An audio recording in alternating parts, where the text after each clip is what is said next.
So it's obviously a night that we want to remember Kobe Bryant to start off. We'll get to some Raider football after this first segment, but now I bring in one said Chaz Osborne. Yep. And Chaz, clearly you were on the Playmakers yesterday here on CBS Sports Radio to talk a little bit about being around Kobe, working around Kobe.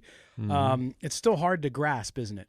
Yeah, it's like when you get hit in the gut, and you lose your air for a minute. It's hard to get your air back for this one. This one's going to take a while. I just been running the gamut of emotions, right? Just sadness and disbelief, the joy and frustration. It's bewildering, really.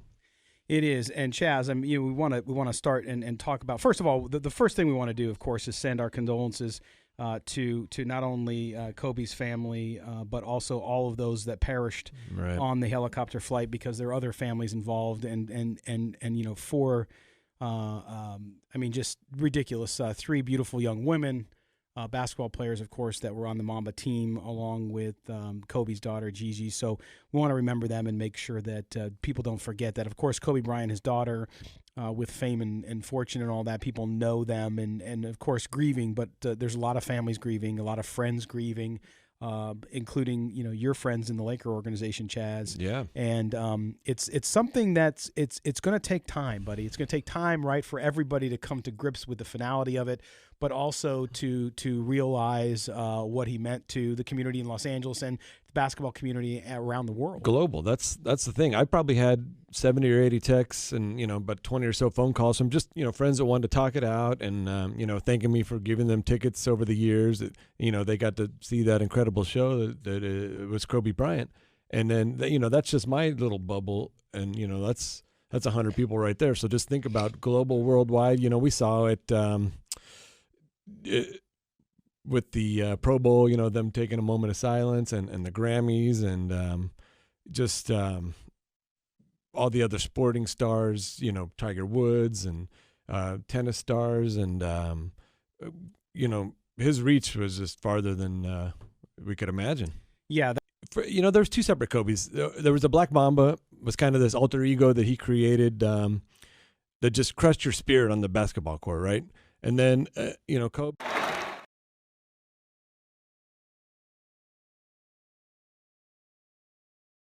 Caring person that I'm really happy that the rest of the world got to see that, because that's truly who he was.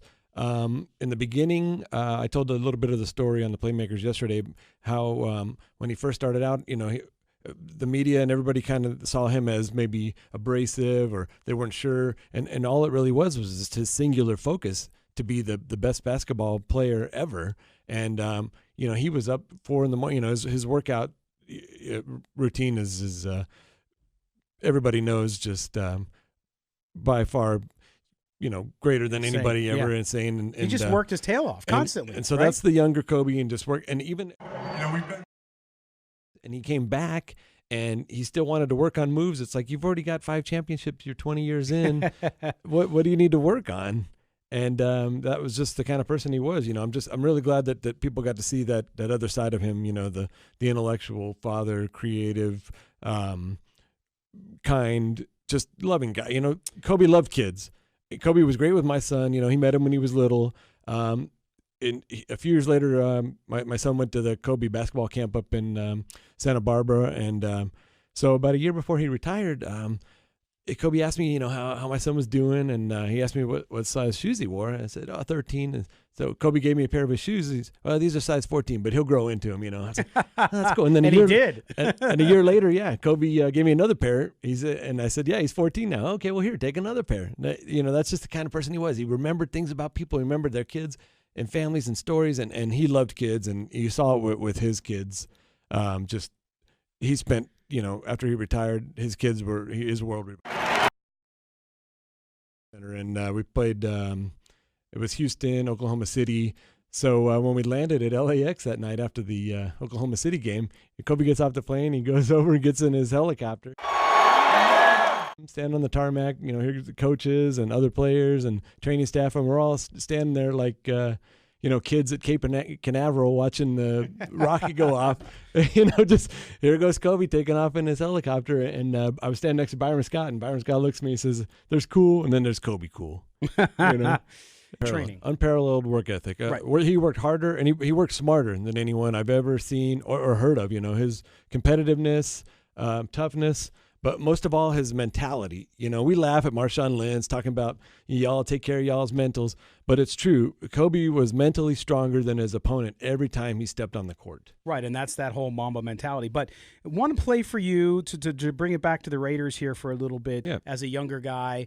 But in reality, it was a focus, and we can learn from that. But also, he had a funny side. He was lighthearted, and I want you to talk about that. But and we'll tell some stories because I think people like to hear some stories. Yeah. You were on the inside, so you get to hear some of those stories. But and his family. I mean, obviously, I'm sure you met Vanessa and the kids, and I can only imagine what they're going through. And the good news for them, though, is that there'll be so much support for them. Right? Oh, yeah. And that Laker family's still close. Absolutely. That's the one great thing about the Lakers. It's the same thing with the Raiders. Once a Raider, always a Raider. Well, the Lakers, they take care of their own, and they're the best support system that you could have right there. Yeah, and it's of course, the game with the Clippers was canceled, Chaz, which I thought was the right thing to do.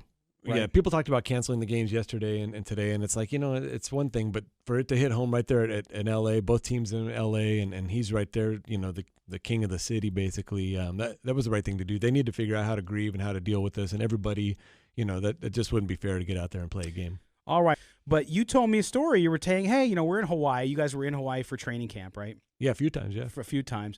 And of course, Kobe was always in demand. If Kobe was around, he was going to have a crowd around him. Right. And so as a person who's being focused, trying to get ready for the basketball season, he did something very unusual in Hawaii. It's hot. You're wearing shorts. You're doing all this kind of stuff. Right. You told me the story about him wearing some headgear to try to stay out of the spotlight. Tell people about that one. That's right. Well, okay, you said it. So Kobe, and early on, it was a little maybe confusing because they thought Kobe wasn't this, wasn't that. The thing with Kobe is he splashed onto the scene so much. He became such a phenomenon right off the bat that he had to kind of build that wall. So people, because everywhere he went, people were grabbing at him and wanting a little piece of Kobe. And, Jerry West had a great, I saw his interview. He was, some words, he was just that kind of person. So he did have to build that wall early on, and that kind of made it hard for the media and people to get with him. So they thought he was maybe abrasive, but he wasn't. He was great. And so that story you're talking about in Hawaii for training camp, it was actually at the Kobe Steakhouse, and we had the whole top floor rented out. Yeah, how funny is that? And so we're all up there, and there's the players over there, and coaches, and scouting group over here, and here comes this guy walking up the stairs with a motorcycle helmet on, and everybody's looking, what the heck is this? And then Kobe, he takes off the helmet.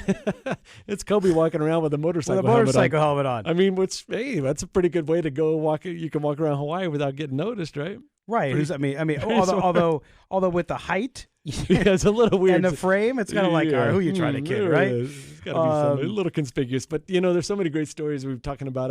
I was on the plane, that Laker flight probably 100 times. And I just remember one time we were on the plane. We're waiting for the players to get on. And, I'm in the back with the media guys. I sat in the back where the media people sat. And, the media guys are talking hypotheticals like media guys do. And they're saying like, Steve Nash and Gilbert Arenas could take Kobe and whoever, and then or Allen Iverson and Tracy McGrady could beat Kobe. And right then Kobe was coming up the back stairs, and he heard him, and he snapped. He snapped at him.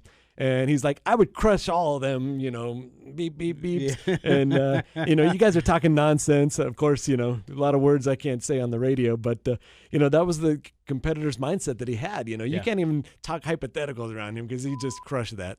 There's the beep. I need a few of those. Well, and Chaz, that's the thing, too. You're hearing all these stories, too. And you saw there's the video where I forgot who it was who's inbounding the ball. And Kobe's Matt Barnes. Matt Barnes. And he does the ball, and Kobe doesn't even flinch. He didn't even flinch. There's a basketball coming at your head, seemingly. And the funny thing That's is, how focused he was. Matt Barnes was on the team a couple years after that, and they became actual good friends. Good friends, yeah. And one time I was with the owner, Jim Buss. We were after the game, we were at the bar next door, and Kobe's bodyguard came up and said, we're going to have.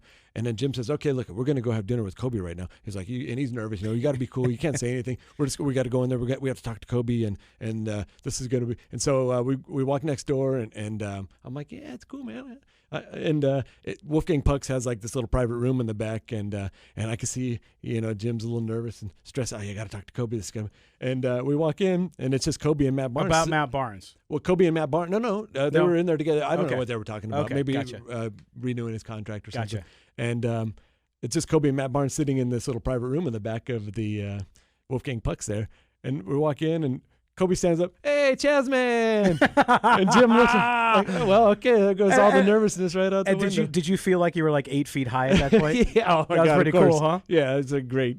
Gives me a hug, and then Matt Barnes, so him and Matt Barnes ultimately became good friends. Yeah. After that whole deal, that was a weird one. Yeah. That's so funny. Again, we're talking about Kobe Bryant here on Silver and Black tonight. Despite the fact that we're a Raider show, we're talking about Kobe Bryant because that's the news, and everybody appreciates who he was. By the way, we got a note. Our producer Mark Bonilla sent us a note.